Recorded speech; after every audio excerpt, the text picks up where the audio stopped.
Hello and welcome to episode 5 of the Pendragon podcast, PDPC. I am Ben Wong, and with me is. Roxanne Chu. What's up? How are you, Roxanne? I'm good. How are you? I'm great. I'm Awesome. great. I will firstly apologize because I was a little late to our recording session, It's and that is okay. because I had a little mishap in the kitchen. Uh-oh. What happened? Well, for those of you who have been following my Instagram, I have been making a lot of broth during this quarantine. Delicious. Mm-hmm. And so the first step in broth making is to Okay, blanch. wait 1 second. Please tell me you didn't pour Oh out your god. broth. Like No, you were no, I straining would it and I then would you poured the cry. Okay. I would postpone Okay. this whole thing because I would Okay. be emotionally I was like, did you dump not it down the able drain? to be. No, that'd be the worst. There'd be so many hours just like literally down the drain. uh, no, but so I was blanching my bones, which is like Your the bones. first. My Your bones. bones. The first step to making broth is like you blanch it. So you basically like throw a bunch of the bones into a pot and you boil it for like 10 minutes, and that's pretty much it. And that like boils all the gunk out and all the yucky stuff you don't want. And then you pour it out, and then you like fill the pot up to the brim, and that's pretty much how the broth begins. So I was blanching the bones, and as I was dumping the water, Oh God. I spilled it everywhere. Oh. And so I had like really hot liquid just going everywhere in my kitchen. Like some of it hit my foot, and I was screaming. I was just like, "Oh my god! Oh my god!" So that's why I was late. Thank you for dealing with me. I just imagine, in the office, man, what's his name? The chili guy. Oh, Kevin. Yeah, when he spills his chili and he's like desperately I scraping. know. That's my favorite episode. That's that is such a good episode. I almost thought it was Stanley, but Stanley's the other guy, Yeah, right? I was like, I don't think I it's haven't watched The Stanley. Office in a while. Yeah, same. But anyway, how have you been? What have you been doing since our last? Um, Nothing crazy. I finally got this like bread yeast thing down. I didn't realize how long it takes to like actually knead dough, but like maybe I was Oh just yeah. not very good at it. But I was also working with like enriched dough, which has like more than like water, yeast, and Was this your flour. first time like making bread? No, Getting it was that bread? the pineapple bun, but like you still have You to made knead. pie. Yes, Oh you still have my to like knead the god. dough. So I was like, God damn it, this is taking I'd a like really to long time. I'd like to put in an order for a dozen, Okay. please. Please, thank you. It was pretty exciting to see Was it like the good? bubbles. Yeah, it was pretty good. The matcha flavor is not really strong, so next time I probably have to like add You a little did bit more. matcha? Yeah, because I made the regular ones the first time and the flavor was good, but Hmm. I didn't understand like the dough part. So I was like, oh, I'm gonna Huh. change it, put some matcha in it. That's amazing. You should I'm try gonna have to to ask you more make. about this Okay. when it's over. But Yes. let's go ahead and introduce our guest for today. We have with us is Julie. How are you? Good, good. This Welcome. welcome, welcome, welcome. Thank you for having me. Thank you for coming, and let's do a round of applause. Woo. So, how are you? How's quarantine treating you? Yeah. I think it's going all right.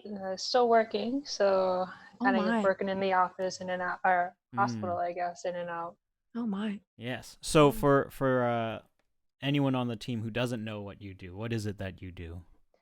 So I'm a second-year podiatry resident, and podiatry is a specialty in the foot and ankle. So right now, a lot of our elective surgeries are canceled during the quarantine. Um, we're in mid-May right now, so we're nearing the end of May. So some of the elective cases are starting back up, but throughout the quarantine, we've been kind of working with infectious patients and a lot of wounds Oof.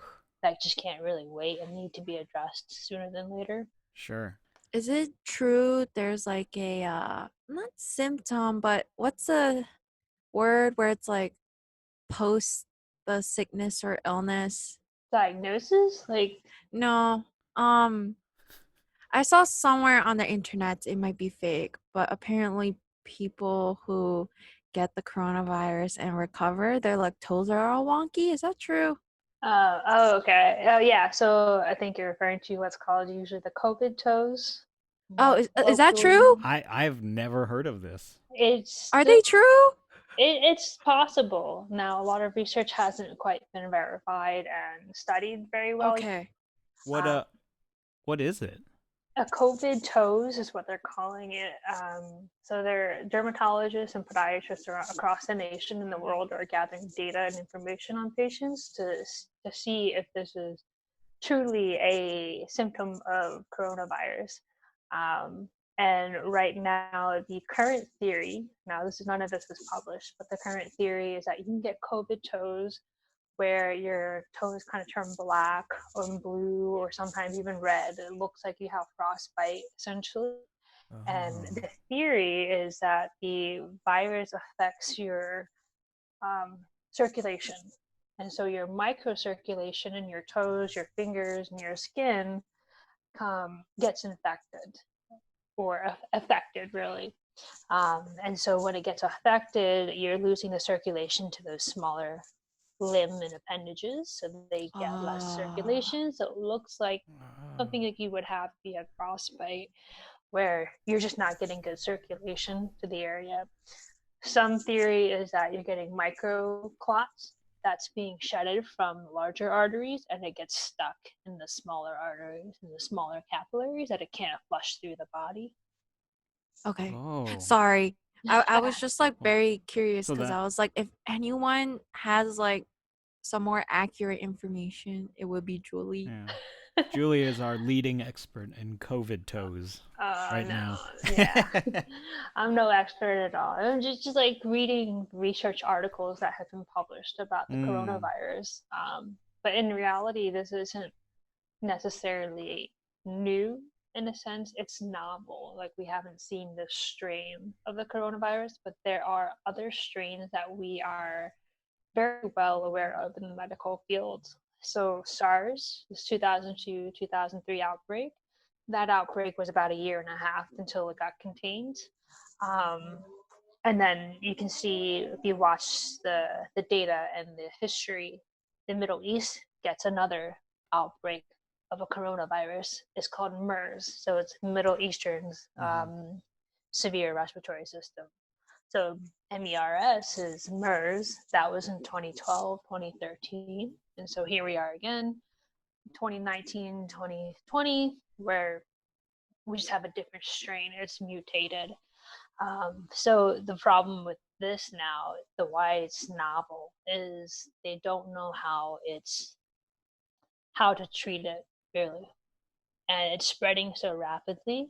The SARS is very similar. If you look at the genetic makeup of SARS versus COVID 19, um, SARS is a 60% match to what's called the ACE receptor. ACE receptor is an acronym for angiotensin converting enzyme, and that's usually located in the lung. What it does is it converts proteins. So it's an enzyme that converts stuff. So in this case, the ACE would convert a hormone um, that goes to the kidneys and affects the kidneys, causing high blood pressure. So in this case, some people may have heard medication called ACE inhibitor. And ACE Hmm. inhibitors are medications that inhibit this ACE receptor. So they were thought that with COVID, you'd be protected by taking an ACE inhibitor, but that's not the case because with COVID, it's an even higher match. They're showing it's more than 80% match to this receptor than the SARS was. So SARS is 60, coronavirus 19 is 80. So 80% match to the receptor that bypasses the ACE inhibitor medications if you're on it. And then what it does, it activates this entire pathway that increases your blood pressure. Now, if you're ever curious, and like I was curious, I'm just kind of like, I'm curious, what are the long-term or short-term effects of high blood pressure or hypertension? If you look at it briefly on Google University, is what we call it. A lot of patients go to Google University, and that's where they get their doctor's advice. So I have a degree in that. Yeah. I think we all do. I printed mine after I downloaded it. Nice little certificate and framed.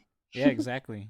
But if you look at it, if you type in hypertension and you look at some of the symptoms and side effects of chronic hypertension, you get trouble breathing, feeling like there's too much fluid in your lungs, coughing, chest pain. Because at the large scale of things, you increase your blood pressure, the blood and the fluid can't flow through your body very well. And if it doesn't flow, it gets stuck. So there's a term we call volume overload. So volume overload, it goes into this third space area. And the third spacing tends to be between the vessels and the tissue. It just kind of sits there. So you get a lot of swelling. You get a lot of vascular constriction. So that's, again, kind of goes back into the COVID toes. You get some clotting and the gut goes into your toes and breaks off. But because the ACE inhibitors or ACE receptors are in the lungs, you imagine a lot of effects are going to be in the lungs. Where there's too much fluid in the lungs, in the pleural sac that the lungs sit in. So if you have too much fluid, imagine trying to breathe. You'll feel like you're breathing underwater, but you're not underwater. So you have trouble breathing. It's kind of like you're half suffocating almost. Right. So how do you combat that? That's where ventilators come in.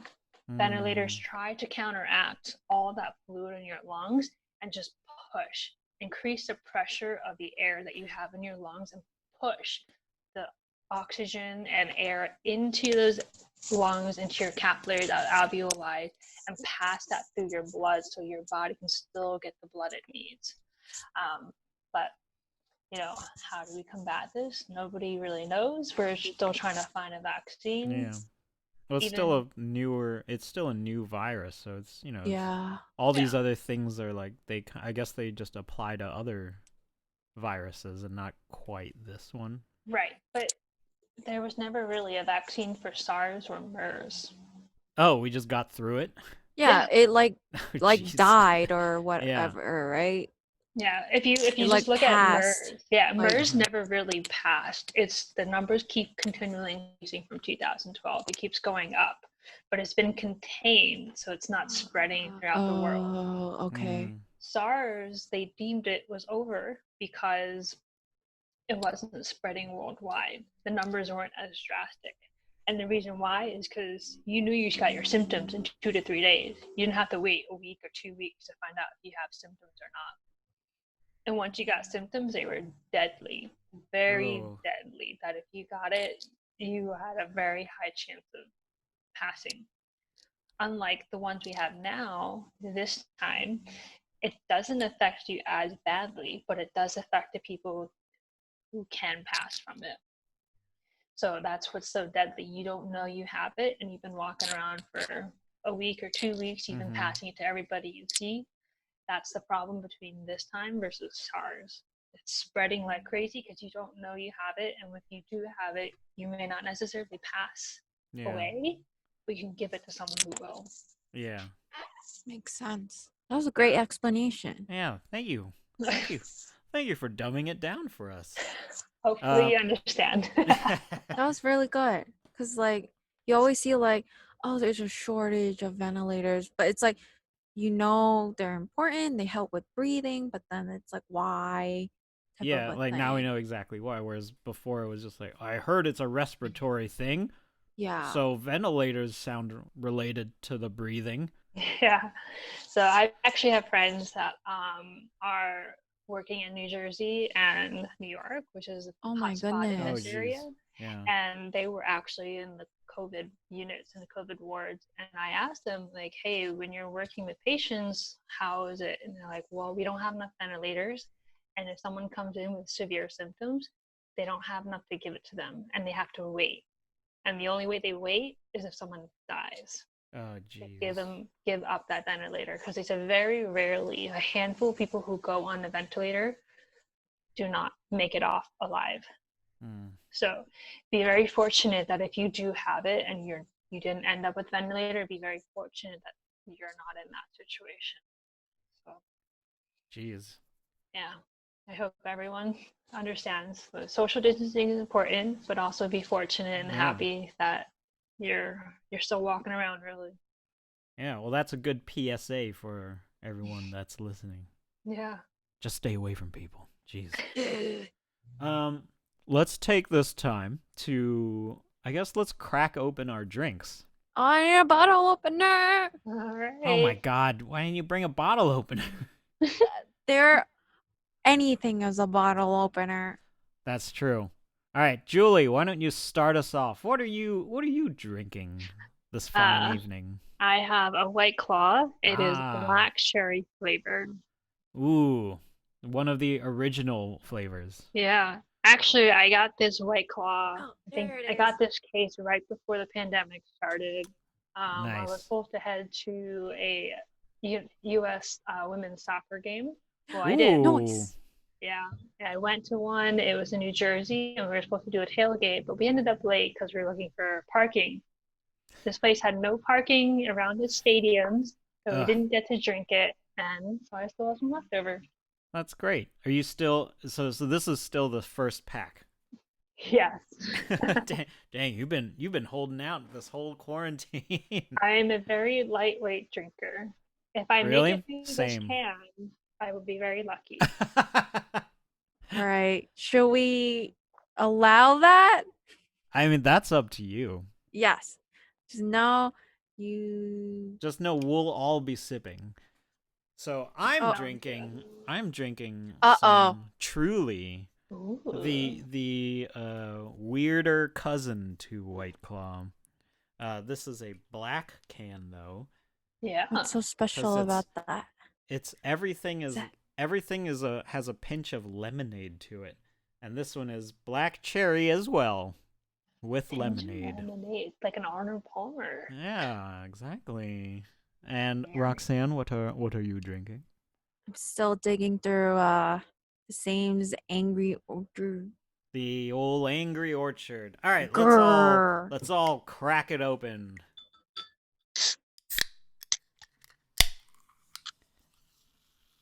Ooh, Those are can really you good. hear that? Can you hear that click. fizz? Yeah. Am I the weirdo that like I don't like to like Oh, it tastes like fruit punch. I don't like to like decapitate my cat. Like I don't like to like Why? Do you keep them? No, I just don't. Like a I don't- nice and pristine, nice and flat. Yeah. Yes. Anyone Yeah, else I out there can't do enjoy that? my drink unless the bottle cap is flat. Oh, All right, cheers, cheers, Boop. cheers. Cheers. Clink, clink, clink. Ah, refreshing. refresh. Quench Even your though it thirst. sounds like we're dying. Oh, I know. right. Cool. Now that we've gotten the alcohol out of the way, we can continue. So, how did you get introduced to the team and Dragon Boat as a whole? Well, I guess starting in college, I had quite a few people. I went to Drexel for undergrad, and I nice. was an athlete, so I swam a lot, but I would tend to sometimes run in and cross paths with the Asian Association. And so a lot of them, I think a few of them were on the Dragon Boat team at one point, and they would try to recruit me. I'm like, well, I'm a little busy. I have swimming, like I have work to do, so maybe not. I went to med school. I totally forgot about all of that. And once I got out of med school, I went to residency. I had a lot more time on my hands. I was trying to figure out what I wanted to do.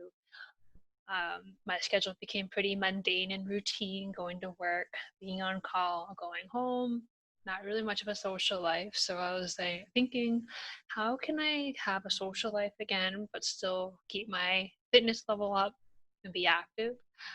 And I was looking into dragon boat teams online. I found a bunch of different ones in Philadelphia, but I felt like Pennsylvania Dragon Boat was kind of more the scene that I would fit in. It was more of younger Asian young adults that were kind of also working, people that I could connect with. How I joined, actually, a funny story. I was on a dating app and I swiped on someone Ah. who was already on the team, and Aha. we found out that I wanted to join, and she was on the team that I was looking at, and I guess the rest That's is a history. happy little coincidence there Yeah, Oh yeah, that she happened to be on the same team that you were looking at already. it's meant to be. yeah. uh, My first practice was actually part of continuation of my first date. oh, that's adorable. That's I guess you could say cute. it's a morning after. Oh my. I'm cackling over here. Yeah, Well, I'd call that a pretty good end to a first date. yeah. And I So made friends. yeah. You've done other sports before. You've done swimming. So like what about dragon boating was like I guess attractive to you? Yeah, and like Not about the people or anything like that. Like those are definitely like huge factors, but like what about the actual sport itself was so, I don't know, enticing? because you could have just joined like another swim team, or I don't know, you could have I don't done know, like cricket. bocce or something. Yeah. All of those tend to be more individualistic sports. And I still liked being in the water. The feel of the water, I think it really translates well to Dragon Boat. Um, Learning the techniques a little bit and how to really paddle correctly, I think I still need to pick up on that a little bit more. But once I get my paddle in the water, it feels second nature how to catch that water hard and really pull. It's just something I'm so used to, and I thought that that's something I wanted to continue. Um, I also have some lower extremity injuries, so to me, being up on my feet and running, I don't like running. I Mhm. think it's very boring, but I run to stay fit to keep my cardio up. But I wanted to get out of that. I think Dragon Boat was a way to still maintain my fitness, but be close to the water. I wasn't afraid that if the boat flipped, I'm very comfortable. Like the boat flipped, knock on Julie would be like, "Bye, everyone." Yeah. Oh, with Jason, Julie you would and be Jason would be single-handedly like, saving all of us. do CPR on anybody who needs it. I mean, there are similarities, I guess, between like the feel of the water.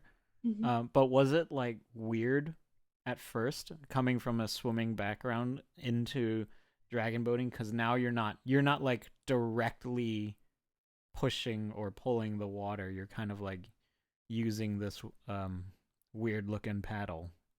No, I don't think having an object as my medium Mm-hmm. was different.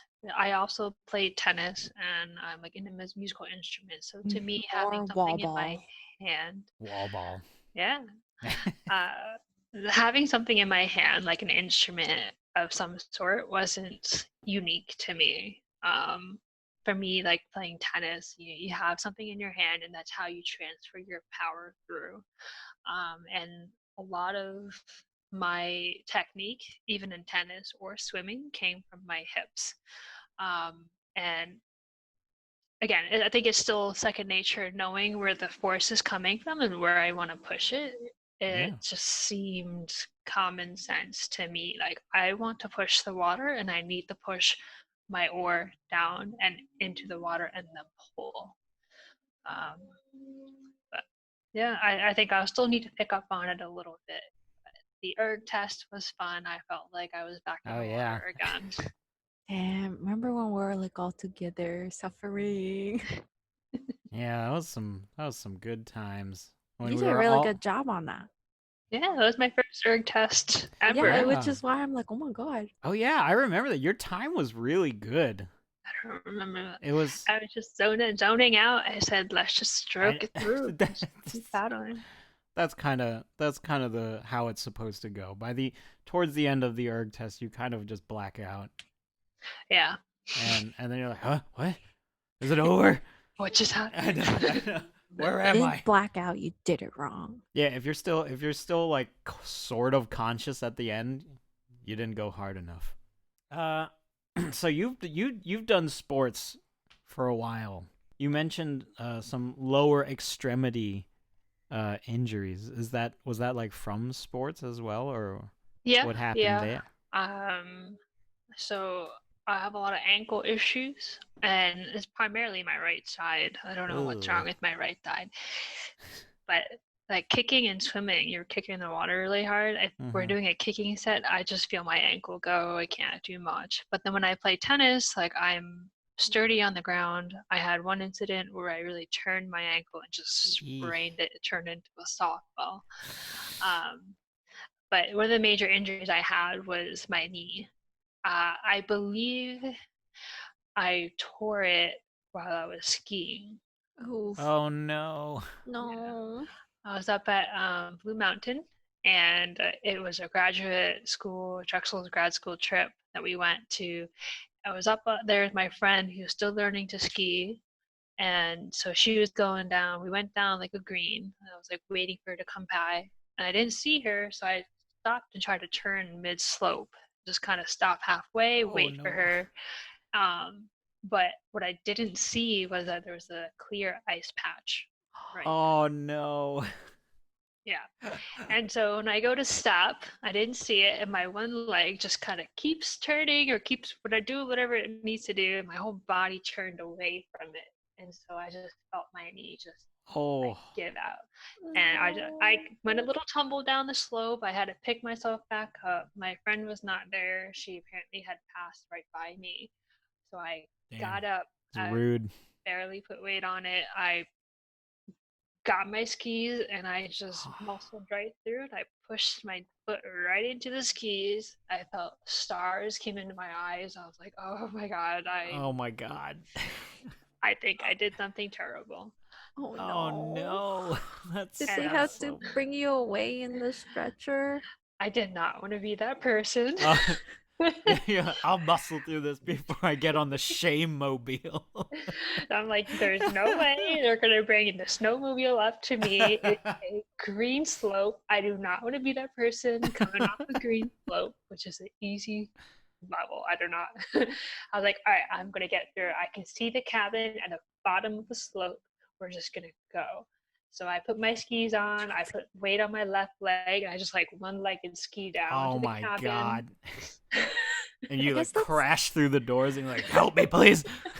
Nope, I didn't tell anybody. I said nothing. Wow. I put my skis, I returned them away. I found my Damn. friend and said, hey, I'm going to relax a little bit. If you want to go to the bunny slopes, by all means, I'll be here sipping some hot chocolate.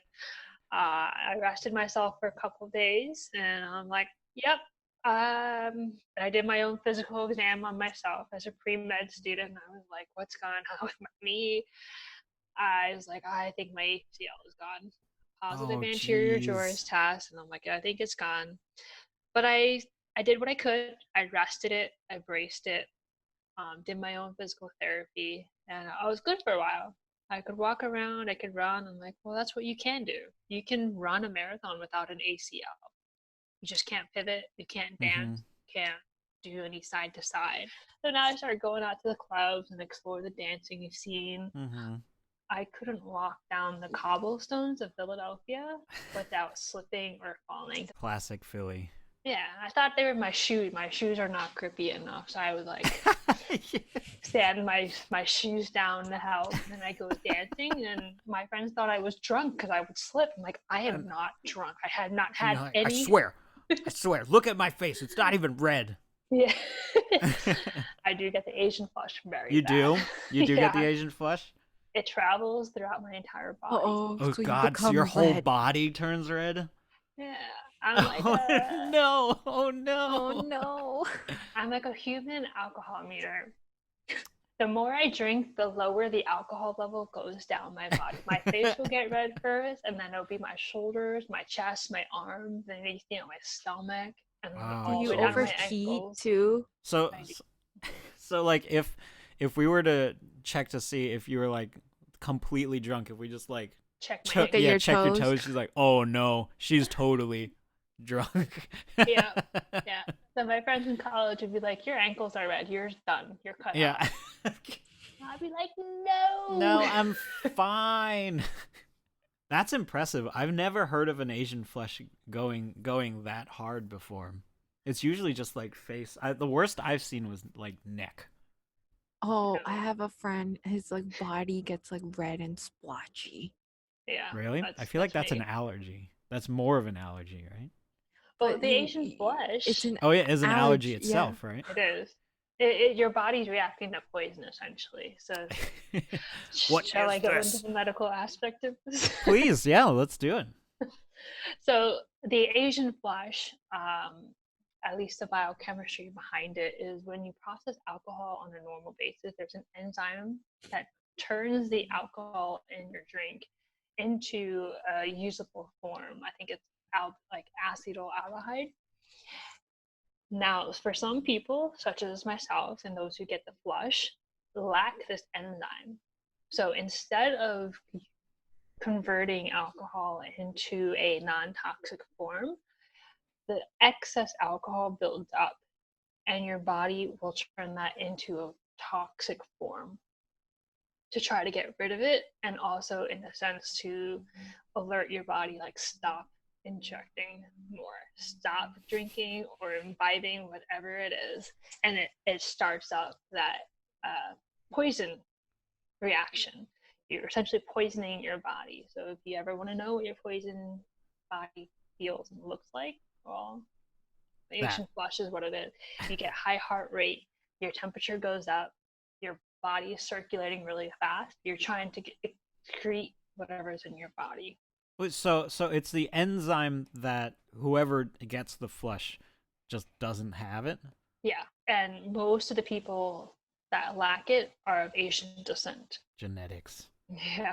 So does that mean like any other person who doesn't get it, does that mean so they have the enzyme, which means their body is like, oh yeah, no, this is fine? Right. Now, if you look at it, say someone gets really drunk, they still get red in the face, right? Mm-hmm. Oh. That's because they've saturated their enzyme. They had so much alcohol, their enzyme can't process it all, and it starts to do what the Asian flush is doing. So everyone because gets the flush. alcohol is like Alcohol it's is a basically poison. poison to every yeah. Okay, got it. I mean, we're currently drinking alcohol. Uh-oh. Here we go. Cheers. Bottoms up. It's the sweetest poison I've ever had. Delicious. I've actually never. I don't really get the Asian flush. Do you, Roxanne? With certain things I drink, and if I drink a lot, but it's Oh, not so- like if I have a sip. Oh my god, how red.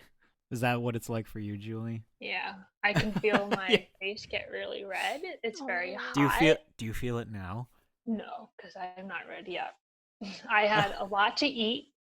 Ah. So the food is Smart, I smart. actually ordered from Sankey. Shameless plug, thank you. Shameless plug. Everyone go to Sankey. Sankey. Order online. You can do They're open for pickup. checkout. This Yeah. episode is not sponsored by Sankey. No, in fact, we don't have any sponsors. So if anyone has Wow. any way to get us some sponsors, But you if know, Sankey would like to sponsor us, we'll also put you on our boat. we'll put you Wink, on the boat. wink. And at the beginning of every episode, we'll say, this episode is sponsored by Sankey, Sankey. Chinatown's favorite duck. Quack, It's like quack. the How's that? only restaurant open in I Chinatown know. right now. I know. But hey, as long as we can get some sponsorship, you know? I'm sure we all have contacts. Yeah, if only we knew somebody who could offer us an in on Sankey. I wonder if we could make that happen. I wonder. Yeah, if any of I our know listeners why. know someone who works at Sankey, wink, Cool. Well, let's jump to a topic here. Yes. So in our first email that we sent you, you fired off a bunch of topics that you're cool with talking about, and I usually just kind of try and work it in, but I'm just so interested in this one thing, so I'm just gonna very blatantly jump to it, which is metal sculptures. Ooh, me too, me too, So me too. I want to so know. you have it's like a hobby? Like do you like you sculpt metal? Do you like take a Do you blob of do you do it like in like Ghost? or like I wish. I'd like to get to that level. Does Whoopi Goldberg as Patrick Swayze help you sculpt metal? Maybe. But no, actually, so I assemble these kits. Most of the kits are called Metal Earth. That's the brand, Metal Earth. those Metal are so Earth? cool. Yeah. That's really cool. And they come in sheets of metal. They're probably, I say, like 2 millimeters thick, maybe not even. It's very, very thin, Mhm. and they're pre-cut to certain designs. And what you do is you essentially cut them out of these metal sheets, and you assemble them into 3D structures.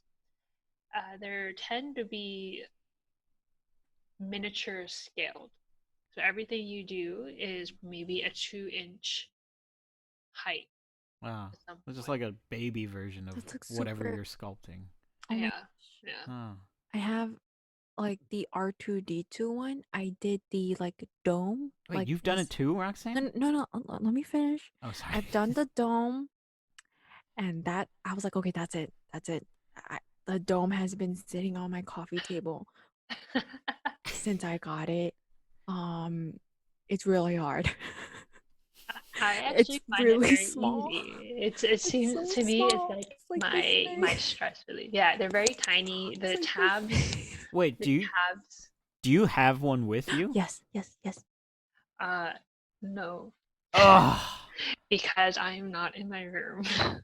But I have Ugh. pictures. Now, if Okay, you are yeah. on my Instagram, Oh, I on your can show you Instagram. pic- For everyone that's listening, we're also gonna get these pictures from Julie, so we're gonna play them on the video right now.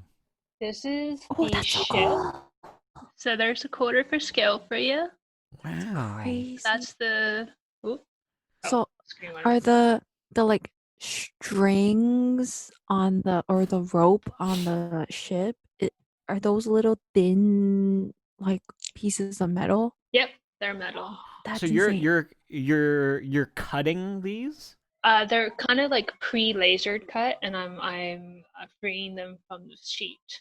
Oh, And have you wow. made a Gundam? So kind of like that. Yeah, but I think see. metal and flat. And And sometimes you wait, have to oh curve. my God, that is so cool. So this guy took me like 3 days to build because Oh, it's jeez, circular and round. that's Is that a amazing. samurai? It is a samurai with a God. sword. My very first metal one is the Millennium Falcon. Oh my, that one. What a way to start it. Oh my God. Dang, that is really That's cool. crazy. Yeah. And then the secondary. So this is before I thought about using Oh a wow, so quarter for tiny. scale. It's my hand for Yeah. scale. That's tiny. You should make sure to do banana for scale next time. Yeah. Old reference Yeah, for those of you who got get you. it. Yeah. But before I went into metal, I had done some wooden ones. Wooden ones? Oh Yeah. So wow. my first one, so this one stands probably about a foot and a half tall. It's pretty tall. And it's a phoenix and a Chinese long dragon Did you Yeah. paint lined it? around a ball. Yeah. So each of the wooden pieces makes it 3D. I assembled it and then disassembled it, painted each individual piece, and then reassembled it. Oh You my always have to do a God. dry fit, just saying. Yeah, make sure it fits well. That is really It's cool. so How did you get into cool. that? Well, it was kind of a fluke with the metal ones. I had bought the Millennium Falcon for my sister for her birthday. She did not want it. I figured she would enjoy it. Did she give it back to you and be like, I don't even know what this is? Yeah. It's just, she loves jigsaw puzzles, but I figured, 3D puzzle would be fun too. Yeah. And I gave her a White House and the Millennium Falcon. She did not want them. White House. Oh, damn. That is brutal. So here She's is like, the I don't White want House. them disassembled. Yeah. I want them Wow. assembled. It's cool. That's That should be the steel house. Yeah. Damn. That's really cool. So that kind of started the metal branch of it. Before that, I was doing wooden ones that were maybe a foot tall in scale. So they were much bigger, a little more tangible to work with than the metal ones, which were tiny. And were those similar in that like you order the pack, I guess, and then for the wooden ones? Is it similar? Yeah. So the wooden ones were more press fitted together. They were kind of cross perpendicular planar pieces across onto each other. But the metal ones, you have to insert the tab into the hole, and then the hole either twists or bends to secure it in place. And then you bend the metal, you shape the metal so it becomes a 3D That's so cool. aspect. Yeah. And which one? Oh no, go. Speaking of I was going to ask you which R2D2, one's your favorite. Yeah. Oh, you have one. Show me your R2D2. Oh my god. I'm so jealous. I have an R2D2 and C3PO in color. Color? Whoa. Which one's your favorite build so far? And which one is one that like is like your next build? Let's see, my favorite builds. You could do like one wood, one metal, or like one overall favorite. I really like the metal ones. I don't know. They're all very. I like the more challenging, the better. So, okay, you could do like a top 2 or like top 3 All max. right, let's see, top 2 or 3. R2D2 was fun, but I felt like it was. I think the color is cool. I actually bought that in California when I was there for rotations. Where do you buy these? Like Game anywhere, stores. yeah. Really? Yeah. I've never seen these. They're not Dang. big. Like, you might find them near like the playing cards because they're flat. Wow. That like they look and like they're a not that big. postcard They're only like this big, so you might find them with the Legos. I don't know. I think my favorite is the roller coaster and the dragon. Top 2. So let's see. Ooh, that is cool. The dragon. I think that's my favorite. Yeah. So my friend got me this at the graduation in med school. Wow. So cool.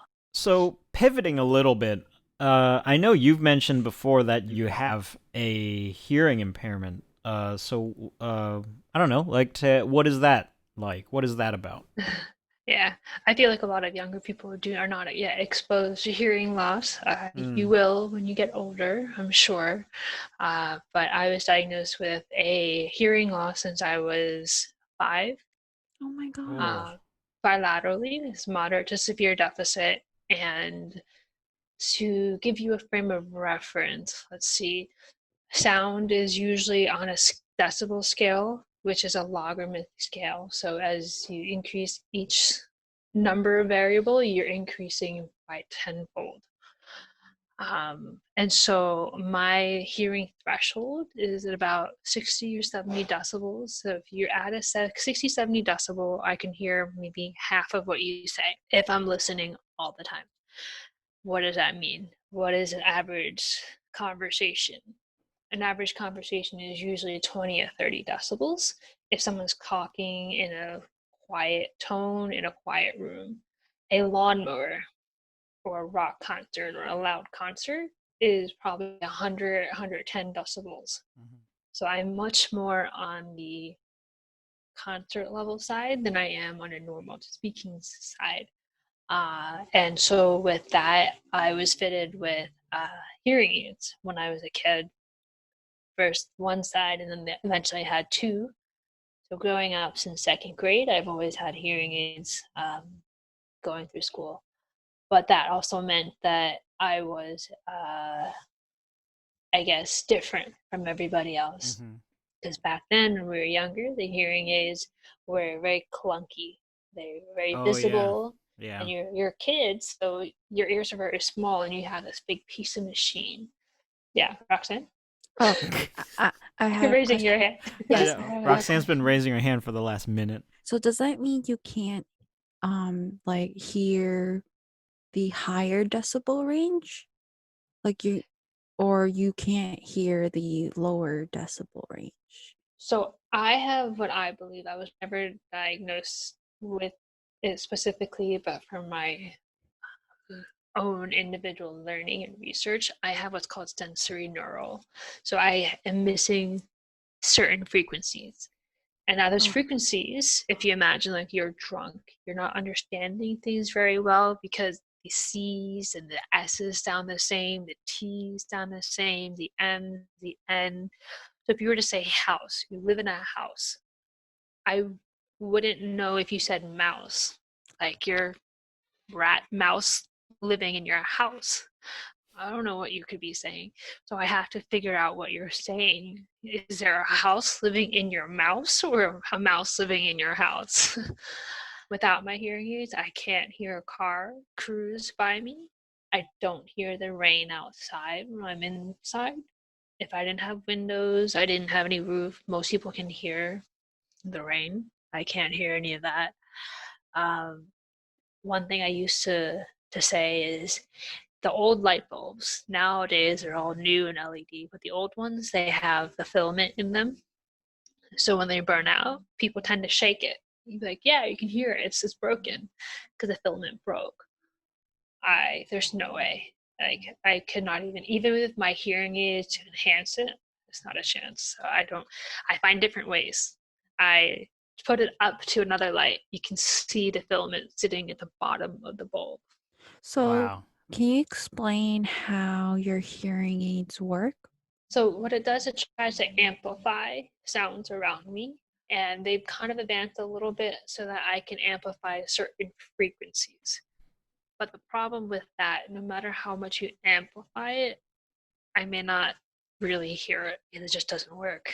Like it doesn't trigger in what I can hear. So you can say mouse or house as loud as you want. I still can't hear the H or the M's. Um, So and so, yeah, is it almost like so you're missing like certain frequencies. frequencies that don't even make it. Correct.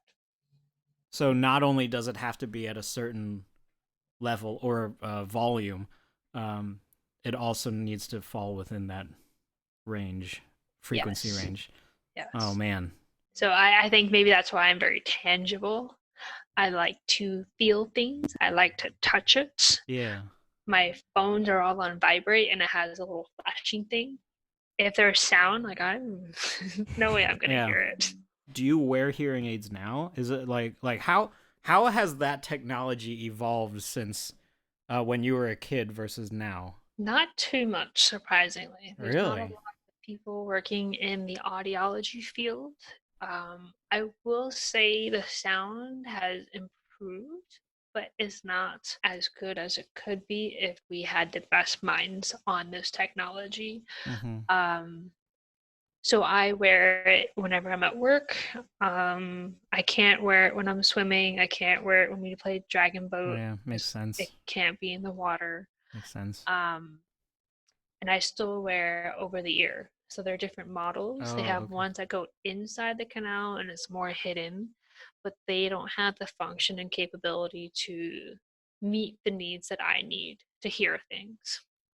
It can't amplify to the volume that I need and it can't give me the frequency that I need.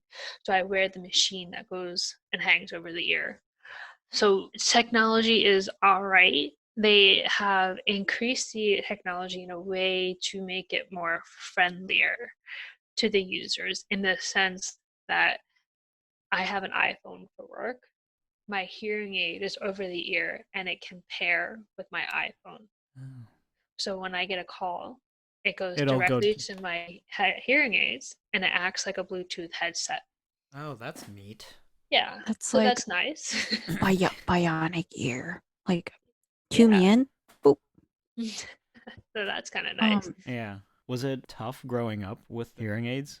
Because I remember I had a friend in elementary school who had hearing aids, and if I recall correctly, it was not like the nicest experience.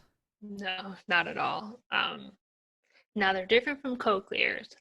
I do want to make that reference is that cochlear implants are what most people will see when you're kids is you see a little button that's like on the back of their head behind the ear. Hmm. It's not a hearing aid.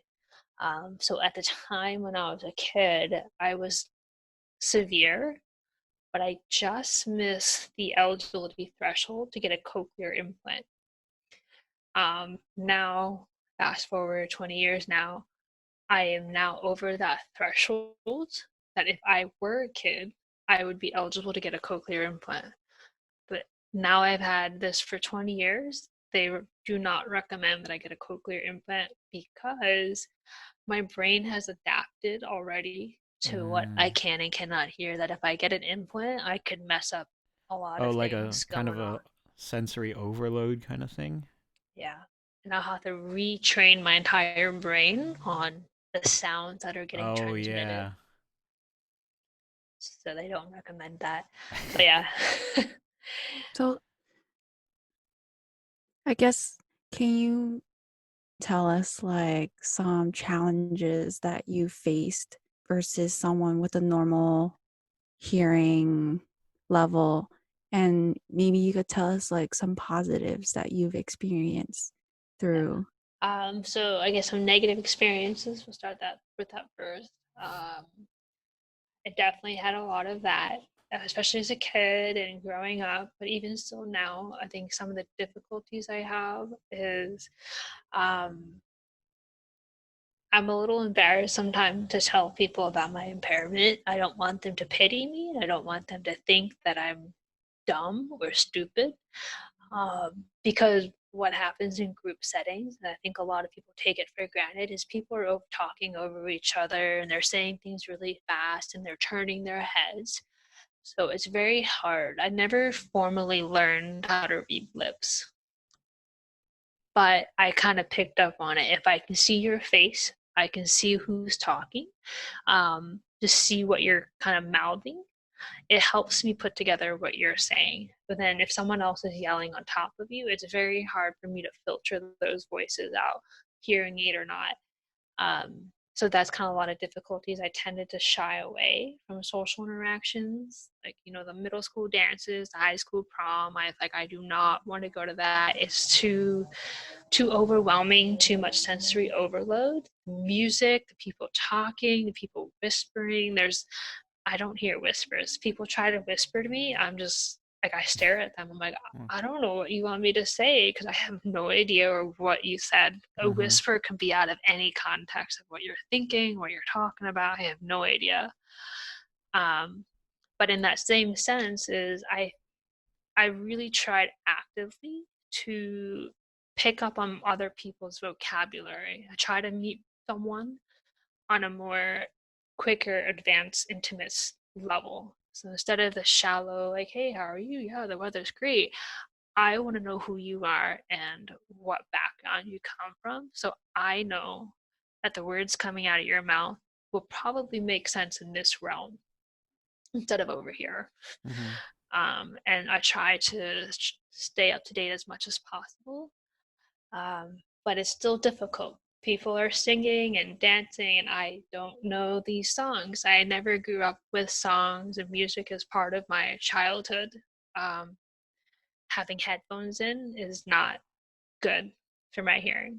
It's the doctors tell me you shouldn't wear headphones and you shouldn't listen to music with your earbuds or loud. So I was never given an iPod or a CD player. Um, so I would listen to the radio in high school, and that's how I was exposed to music. But I don't know songs, I don't know lyrics. Mm. But the good thing is that I learned to pick on other people's nonverbal cues. There's more to language than just sound and voices. There's a lot of facial expression, your body language, um, your tone of voice.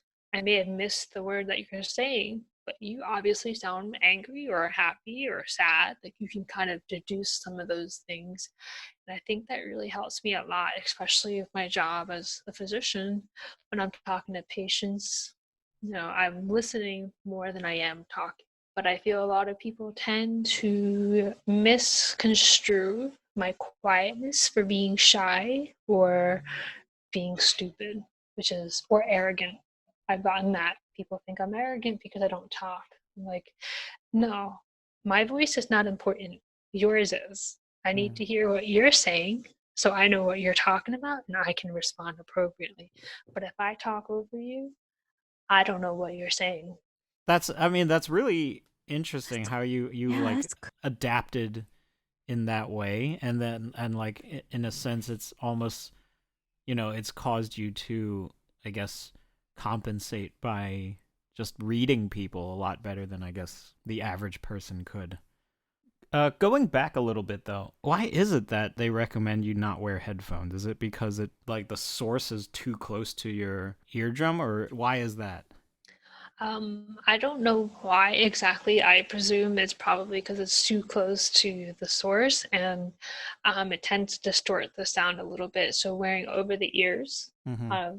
like what you have on now, is helpful because it's a little more inclusive of the entire ear Yeah. mechanism. And yet here you are wearing earbuds. I'm calling the cops. I have my headphones. I just forgot my USB adapter. But that's also why I preferred a video call instead of an audio Yeah. phone call. So having phone calls, I like start having like the fight or flight symptoms. I'm like, oh Mm-hmm. gosh, my hands are sweating and my heart rate goes up. I'm like, I don't know who's on the other side of this phone and what they're gonna say. Like I can't see them. I can't hear Mm-hmm. them. All they have is the sound to work with. Now, being a physician, like, do you have to take like phone calls? So how Yeah. does was that was that like a big hurdle to clear? I think it's still something for me to clear, but yeah, it's something that I have to put myself there. Like I know I need to do this, but I try my best to slow down my talking so the other person can slow theirs down to kind of get them to follow Mm. me. And if possible, I try to introduce myself so that they can introduce themselves and I know who I'm talking to. It's nice as a resident because then I can physically go to them. I can go in front of them in person and be like, hi, I'm Julie. I'm one of the podiatry residents. I'd like to add a case onto the OR schedule. Mm. Like, okay. And then I can see them writing it down to verify that they also hear what I say. And it's great because our hospital technology is advancing really well. We've moved to Epic, which is a charting system, and they have a text messaging encrypted app. So you can directly message somebody within the health system and they can read it as well. So you have a chat window so you can Mm-hmm. physically see the written words instead of talking. Yeah. That's been really helpful as well. Has it also like so ever since like this whole working from home thing started, are you doing more like video calls then? Or is it kind of just the same? So I'm not in the office right now. I'm in the hospital, so I haven't really done Hey. any video calls. But yeah, I know a lot of physicians are doing video calls and working with patients that way. Yeah.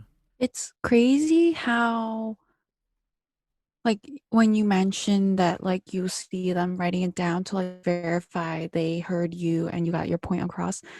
But it's just crazy you mentioned that because a lot of us don't actively think about that as like a feedback. But it is a feedback. We just probably look for like a head nod or like, oh, okay, we got it, like something like that. But then think about how much of what you hear are you retaining? How much of your brain are Mhm. you actively thinking about what I'm saying? Or is it going in one ear and going out the other? That's a good point. I do that a lot. Not during this, of course. I found that a lot in school, especially like high school, when teachers give you instructions on homework or lecturing. It looks like Everyone you're does that paying like half attention. nod, yeah.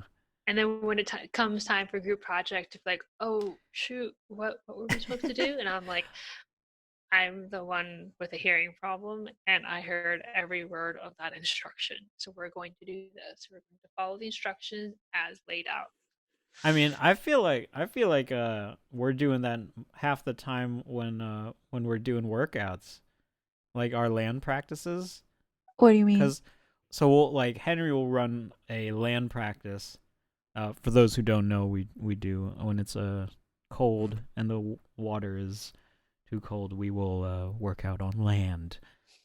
But those workouts Henry will lead, he'll like tell you the plan. This is what we're doing. And then almost immediately after he finishes, Who's that? someone will be like, "Wait, so what are we doing?" Who's that? And it's usually me. It's just... But I mean, that's a good It's point. Like, also like 5 or 6 workouts in a row, and it's like, oh, it is. But like, if you did devote some like minimal brain power, I'm sure we could just remember everything. Julie, I'm sure you've not had that problem. I devote a lot of my energy and brain power to hearing what's being said and remembering it because it's crucial to how I interact with everybody. Yeah. Well, maybe we need to just put more brain power into it yes. to stop embarrassing ourselves. Good takeaway. Be a good. It's a good. That is today's takeaway. Use your brain more. Yeah, use your brain more. It's there. It's just floating there. How can our team members optimally interact with you, Julie? I think the best way to interact with me is, if you can and possible, is face me while you're talking. Try not to look away and look around. Like, you just let me see what you're saying and kind of focus on what you're saying to me.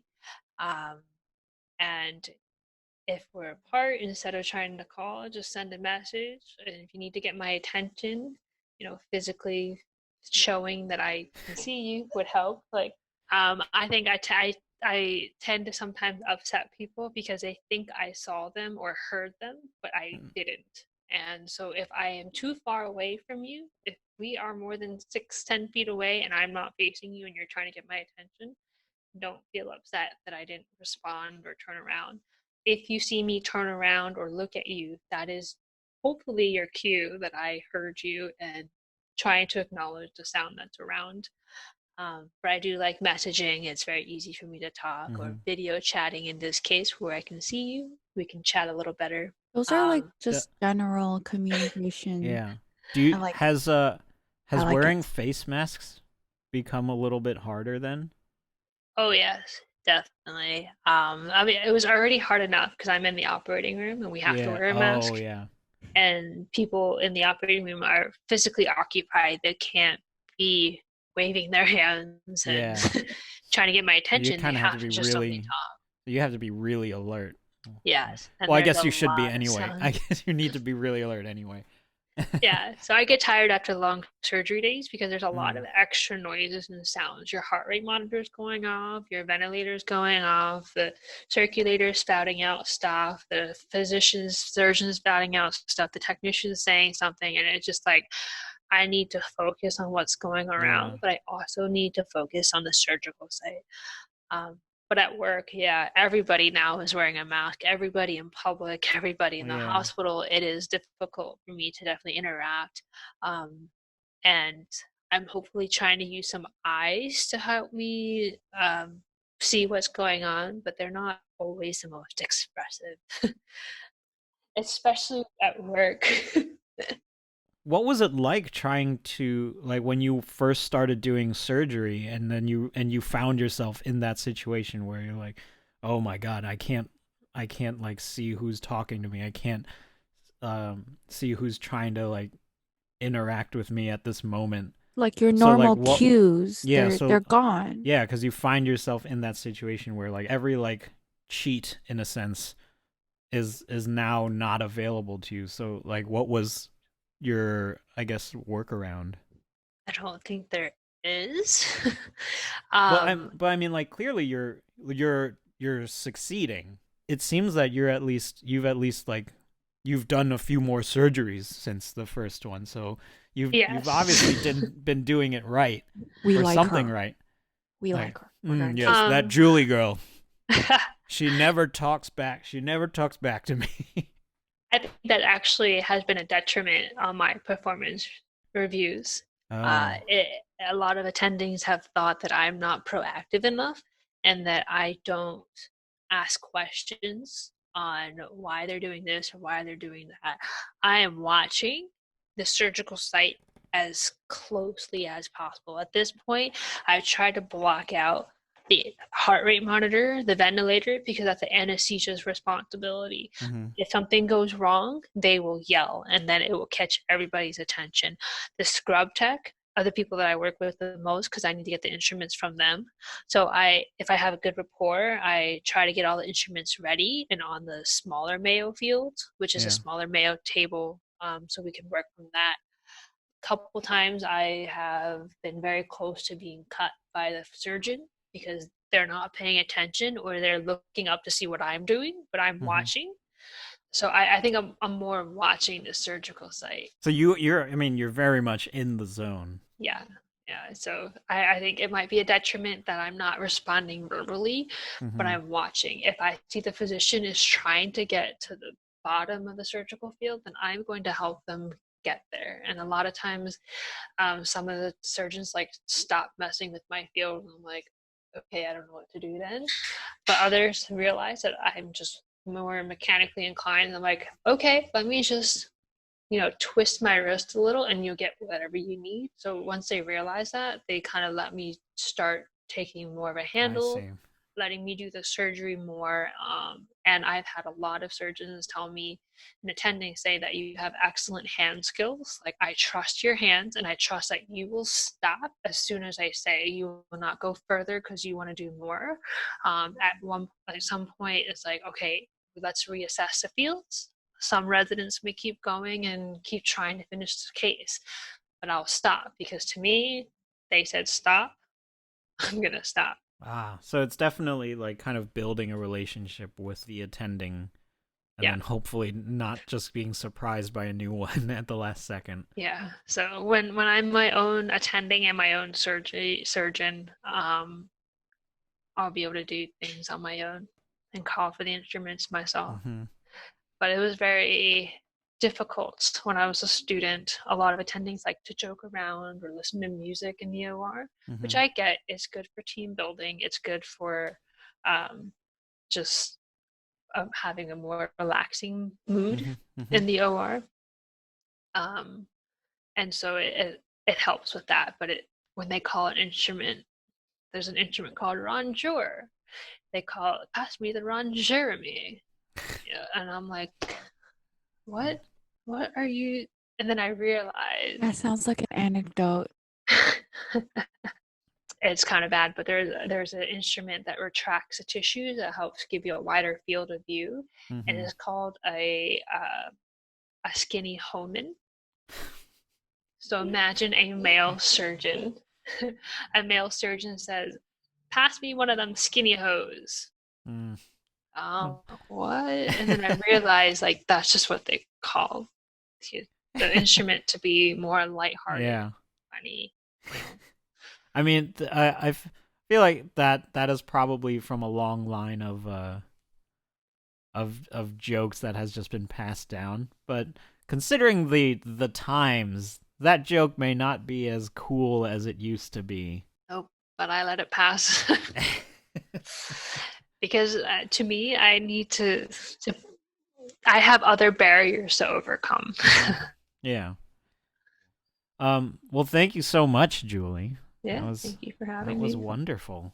So where can our listeners follow you or reach out to you?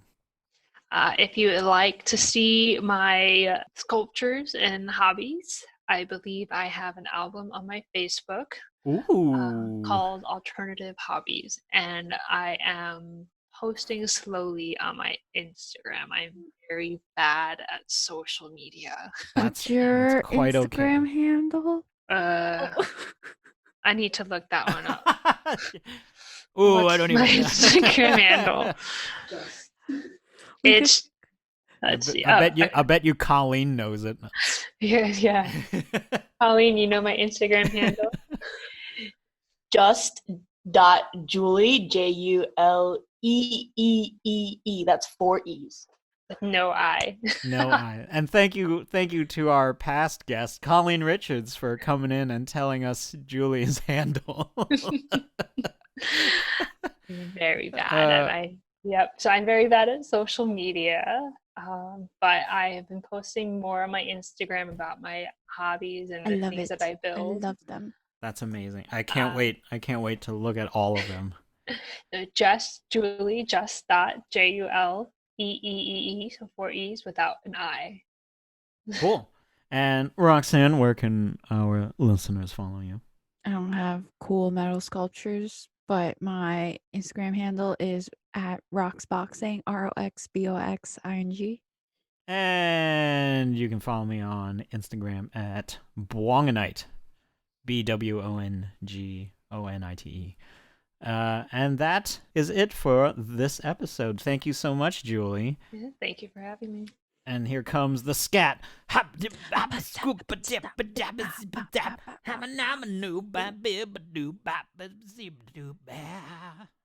Yeah.